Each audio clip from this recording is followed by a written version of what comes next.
Hello friends, good evening to all. मैं Tilakraj Sharma, PhD research scholar, department of political science, university of Jammu. स्वागत करता हूं आप सबका अपने यूट्यूब चैनल पे और आशा करता हूं कि आप इस महामारी के टाइम पे अपने साथ और अपनों के साथ कुशल मंगल होंगे और स्वस्थ होंगे। दोस्तों, हम अपनी इस लेक्चर सीरीज़ में इंडियन कॉन्स्टिट्यूशन पर डिस्कशन कर रहे थे और हमने अपने सभी लेक्चर्स में बहुत ही ज़्यादा, बहुत डीप तरीके से हर एक फैक्ट और फिगर के ऊपर चर्चा की है। आई होप आप सबको ये लेक्चर बहुत पसंद आ रहे होंगे। सो बिना बिना टाइम वेस्ट किए मैं अपना आज का लेक्चर शुरू करूँगा। इस लेक्चर का नाम है schedules of the Indian constitution. दोस्तों, कोई भी एग्ज़ाम हो, चाहे वो यूपीएससी का आईएएस हो या जेकेपीएससी का केएएस का एग्ज़ामिनेशन हो, या फिर कोई भी स्टेट के अंदर, इंडिया के अंदर किसी भी रिक्रूटिंग एजेंसी का एग्ज़ाम हो, तो you can expect more than 2 और minimum 1 question from this part. So without wasting any time मैं दोस्तों स्टार्ट करूँगा। इस लेक्चर के एंड में मैं आपको एक ट्रिक बताऊंगा कि आपको ये शेड्यूल्स किस तरह से याद करने हैं। सो दोस्तों, सबसे इम्पॉर्टेंट जो था that Indian constitution was adopted on 26 November. Okay, word is adopted, please इस चीज़ को नोट रखिएगा। 26 नवंबर को अडॉप्ट होता है 1949 को और इफ़ेक्ट में आता है 26 जनवरी 1950 को। अब 26 जनवरी 1950 का ही दिन क्यों हमने सेलेक्ट किया? Because in 1930, 26 January 1930, that at that time Congress declared the Purna Swaraj, complete independence from the British Raj. So constitution was adopted by the Constituent Assembly. Okay, Dr. Bhimrao Ambedkar was its chief architect. Why he is called chief architect? Because he studied the constitution of more than 60 countries along with his drafting committee. So friends, this is the structure of the Indian constitution. I already told you that it contains, this is the Indian constitution is the bulkiest constitution in the world. It is the lengthiest constitution which contain number 1 preamble, which is the introduction of the constitution, then 25 parts presently containing 450 articles, then 12 schedules, originally 8, 2 appendices, and more than 104 amendments. Please correct this, more than 104 amendments. The constitution established a federal setup in the state. So sometime alleged as that Indian federal structure has a unitary bias.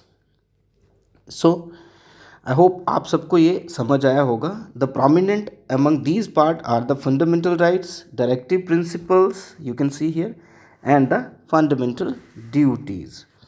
So friends, अगर हम बात करें schedules की, schedule का सबसे पहली बार जो mention हुआ इंडियन कॉन्स्टिट्यूशनल हिस्ट्री में, please note down this word, the government of India act 1935। सबसे पहली बार जो इंडियन हिस्ट्री में कहीं पर मेंशनिंग हुई थी कि कहाँ पर शेड्यूल का इस्तेमाल किया गया, it was government of India act 1935। Please note this, where it included 10 schedule. So 1935 के गवर्नमेंट ऑफ इंडिया एक्ट में 10 शेड्यूल भी थे, and later the Indian constitution adopted it, which actually consisted, originally जो original Indian constitution था उसमें 8 schedule थे, जो आज के टाइम पे जिसकी स्ट्रेंथ इंक्रीज होके 12 हो गई है। अब हम एक एक करके इसकी डिस्कशन करेंगे। शेड्यूल 1, देखिए मैंने आर्टिकल्स में मेंशन किया। फर्स्ट ऑफ ऑल मैंने आपको एक दिन पहले भी बताया था what actually schedule mean. Schedule are actually generally the administrative provisions of the constitution, administrative, and parts are what? Parts are basically the thematic division of the articles. Okay, so the schedule 1. Schedule 1 deals with the names of state and union territories, also the territorial jurisdiction of the state.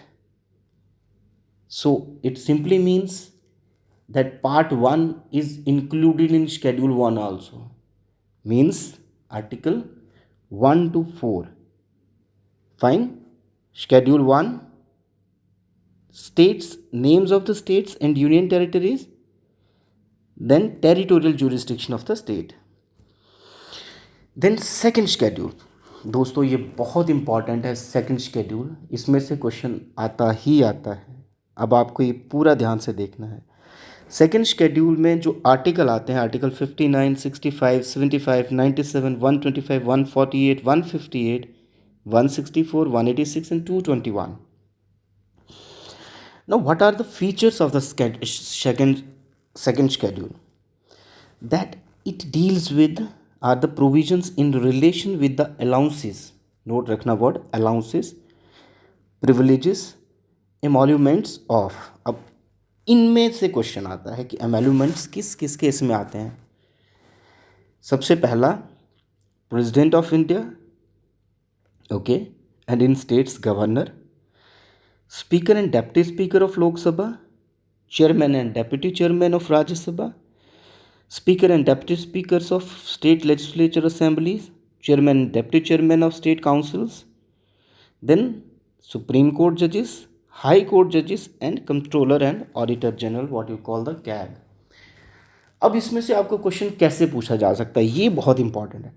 देखिए दोस्तों, ये सारे नाम आपको याद रखने हैं कि ये किस किस के साथ डील करता है। सबसे पहले if you talk about the president, then governor. So there is no mentioning of chief minister or the prime minister and other council of ministers or state ministers. Then speaker of Lok Sabha and the deputy speaker. Then chairman of Rajya Sabha and deputy chairman. No mentioning of MPs and MLAs. Then Supreme Court judges and High Court judges including the CAG. आगे कोई भी नहीं है. Fine, I hope आपको ये समझ आया होगा. Then third schedule contains the oath and affirmation. अब देखिए oath and affirmation, जितने भी लोग एक गवर्नमेंट और कॉन्स्टिट्यूशनल ऑफिसेस ऑक्यूपाई करते हैं, they are suppose to take the oath on the name of the constitution itself. So article 75, 84, 99, 124, 146, 173, 188 and 219 deals with the third schedules. Now oath and affirmation किस किस की? First, Union Ministers of India, Parliament election candidates, members of Parliament, Supreme Court judges, CAG, state ministers, state legislature election candidates, state legislative members, high court जजेस. अब आप देखिए, जो भी इंसान एक पब्लिक ऑफिस में प्रिजाइड करेगा उसको एक ओथ लेनी है. So there is no mentioning of president, please note it. Union ministers of India, parliament election candidate, जो मतलब इलेक्शन लड़ने के लिए जा रहे होंगे, कंटेस्ट करने के लिए, देन जो जीत के जाएंगे, देन सुप्रीम कोर्ट जजेस or high court judges, state ministers, state legislative election candidates, and then state legislative members. This can also be asked, but asked in context of whether the president may fall in third schedule or not. So no mentioning of that. That can be asked. Then the fourth schedule, Article 4 and 80. So it simply contains the provisions in relation to the allocation of seats in Rajya Sabha. Very simple, but must be आपको पता होना चाहिए. Then the consecutive fifth schedule and sixth schedule is very important. Most of the time question may ask from these two schedules. Fifth schedule, Article 244, It contains the provisions in relation to the administration and control of scheduled area and scheduled tribe areas. आप समझ रहे हो? Contain the provisions in relation to the administration and control of the tribal areas या फिर scheduled areas other than the areas of northeast. I mean 4 states of northeast. Then 6 schedules, Article 244 and 275 again यहाँ पर आपको confusion होगी. सबसे important है याद रखने के लिए, आपको नाम याद रखने हैं कि 6 शेड्यूल में कौन कौन सी स्टेट्स आती हैं. Tribal areas of Assam, Meghalaya, Tripura and Mizoram. Fine, आप इसका कोई भी एब्रीविएशन बना लें, बट आपको ये याद रखना ही रखना है. इसमें से क्वेश्चन पूछा जाता है कि कौन सी स्टेट 6 शेड्यूल में नहीं आती है. आपको मोस्टली कंफ्यूज करने के लिए कोई दूसरी स्टेट इन्हीं से मिलती जुलती इस शेड्यूल में रखी जाएगी और आप कंफ्यूज हो जाएंगे. Then 7th schedule, obviously the division of power, article 246. Division of power की जब हम बात करते हैं तो इसमें एक ही 3 लिस्ट सामने आती हैं. First is the union list, then the state list and concurrent list, and this schedule is most controversial in context with the when you talk about the center state relations and the federal structure of India. Fine. Then 8th schedule, very famous, article 344 and 351. It deals with 22 official languages. 22 official languages. Please note these language. और कि कोई भी abbreviation बना के आप इसे याद रख सकते हैं. सबसे पहले मैंने क्रोनोलॉजिकल ऑर्डर में इसको लिया हुआ है. असमीज़, बंगाली, बोडो, देन डोगरी, गुजराती, हिंदी, कन्नड़ा, कश्मीरी, कोंकणी, मैथिली, मलयालम, मणिपुरी. क्योंकि मैं एक्चुअली इनको वर्ड से याद रखता हूँ कि एम कितनी बार आया, एन कितनी बार आया. So Nepali, Oriya, Punjabi, Sanskrit, Santhali, Sindhi, Tamil, Telugu and Urdu. Total 22 languages. Please note this, total 22 languages. 9th schedule, very important. इस चीज़ को याद रखिएगा कि ये किस तरह से एमरजेंस में आता है. बहुत ही इसमें एक लंबी चौड़ी डिबेट इंडियन पॉलिटिकल सिस्टम और इंडियन जुडिशियल सिस्टम के अंदर हुई है. एक ही आर्टिकल है, article 31B, okay, right to property. Now this deals with the states act and regulations. ये याद रखिए, states act and regulations which deals with the land reforms and abolition of the zamindari system. It also deals with the acts and regulations of parliament dealing with other matter.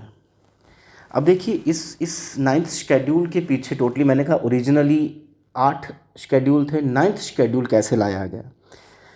First amendment होती है 1951 में, जिसमें added किया जाता है 9th schedule. Because 1950 right to property was a fundamental right and there was a dire need of land reforms and redistribution of land and the abolition of zamindari system, because 90% or 80% people were the landless people. So first amendment was happened when 9th schedule added. अब इसमें क्या हुआ? 9th schedule के अंदर जो भी provisions रखे गए वो प्रोविजंस सारे के सारे जुडिशियल रिव्यू से परे थे. मतलब court can not call these regulations, these provisions as non constitutional और unconstitutional and cannot declared as ultra vires or null and void. But in 2007, the Supreme Court ruled that the laws included in this schedule after April 24, 1973 are now open to judicial review. Please note this. April 24, 1973 जब land reforms हो चुके थे, उसके बाद जितने भी provisions इसमें add किए गए हैं वो सारे जुडिशियल रिव्यू के पर्सपेक्टिव में उसमें कवर में आते हैं. This is declared by supreme court itself. Then 10th schedule, दोस्तों ये भी बहुत ज़्यादा इम्पॉर्टेंट है। 10th schedule is obviously talk about the anti defection laws article 102 and 191. So it contains the provisions relating to disqualification of the members of parliament and state legislature on ground of defection, anti defection, आपको याद होगा। अब anti defection क्या है? 52nd amendment आती है 1985 में, जिसको एंटी डिफेक्शन लॉ भी कहा गया। दोस्तों हुआ क्या, जब कांग्रेस में 1967 में सबसे पहले स्प्लिट आया, जब इंदिरा गांधी और कामराज के बीच काफ़ी ज़्यादा मतभेद हो गए और दो पार्टीज़ कांग्रेस के अंदर से, कांग्रेस आर एंड कांग्रेस ओ, निकल के आई। जितने भी टॉप लीडर थे कांग्रेस के या फिर बाकी पॉलिटिकल पार्टीज़ के, वो कांग्रेस छोड़ के अदर पॉलिटिकल पार्टीज़ में जाने लगे। Like for example with Morarji Desai, जिन्होंने बाद में जनता पार्टी का गठन किया। अब इस केस में क्या हुआ कि आप जीत तो एक पार्टी से रहे हैं, लेकिन आप अपने पॉलिटिकल बेनिफिट के लिए या किसी पार्टी को पॉलिटिकल बेनिफिट देने के लिए आप अपने उस मैंडेट को कैरी करते हुए आप दूसरी पार्टी में चले जाते हैं, and there is no stringent law for that, dealing with that. So in 1985 amendment happened and anti-defection law passed that अगर एक इलेक्टेड एमएलए या एमपी आपकी पार्टी छोड़ के दूसरी पार्टी ज्वाइन करता है, जिस पार्टी से आप जीते हुए हैं उसे छोड़ के दूसरी पार्टी, तो आपकी वो सीट वैकेंट हो जाएगी। इसीलिए एंटी डिफेक्शन लॉ मैंडेटेड हो गया, so that a democracy and a substantial democracy B established. Then 11th schedule and 12th schedule. See friends, 11th and 12th schedule, 73rd and 74th Amendment Act. When we talk about 11th schedule, it means PRIs, Panchayati Raj institution. मैंने पिछली class में ही आपको lecture में बोला है। It contains the provision that specify the power, authority and responsibilities of panchayat. Power, authority and responsibility of panchayat. Panchayat के अंदर मैंने आपको पिछले लेक्चर्स में बताया टोटल 29 मैटर्स दिए गए हैं जहां पंचायत डील करेगी। सो आर्टिकल 243G पूछा जाता है कि किस आर्टिकल के अंदर पंचायत को अपनी पावर्स, रिस्पॉन्सिबिलिटीज़ और अथॉरिटी दी गई है। So article 243G. So this was added by 73rd amendment act of 1992. Then 12th schedule, Article 243W. It deals with the provisions that specify again, power, authority and responsibilities of municipalities. 74th obviously talk about the governance institutions in urban areas. So matter कितने हैं total? 18. So this was again added by 74th Amendment Act 1992. So friends, these were the 12th schedules. Originally 8 and 4 added in subsequent years. Last addition was happened in 1992, 74th Amendment Act. Now trick, as I told already, आपको याद रखना है एक statement, tears of old man. Tears of old man मतलब एक बुजुर्ग आदमी रो रहा है। So when we talk about the tears of old man, then T stands for territory. ये याद रखना आपने, name of the states and union territory. So territory, article 1 to 4. Then E से मैंने आपको बताया एमोल्यूमेंट्स, है ना, ऑफ सर्टन मेंबर्स, लाइक जिनको पेंशन मिल देगी, पे मिलेगी, है ना, emoluments of ministers, president and other people.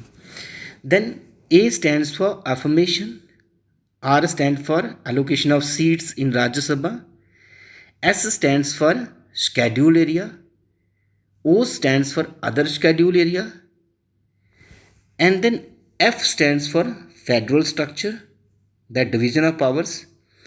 O stands for official languages. L stands for land reforms. Then D stands for defection. P again stands for panchayats and M stands for municipalities. Friends, I hope आपको मेरा आज का ये lecture अच्छा लगा होगा. अगर अच्छा लगा हो तो आप प्लीज़ इसे ज़्यादा से ज़्यादा शेयर करें, सब्सक्राइब करें. we'll be highly obliged and thankful to you so that we may accomplish our vision, our mission. Thank you so much.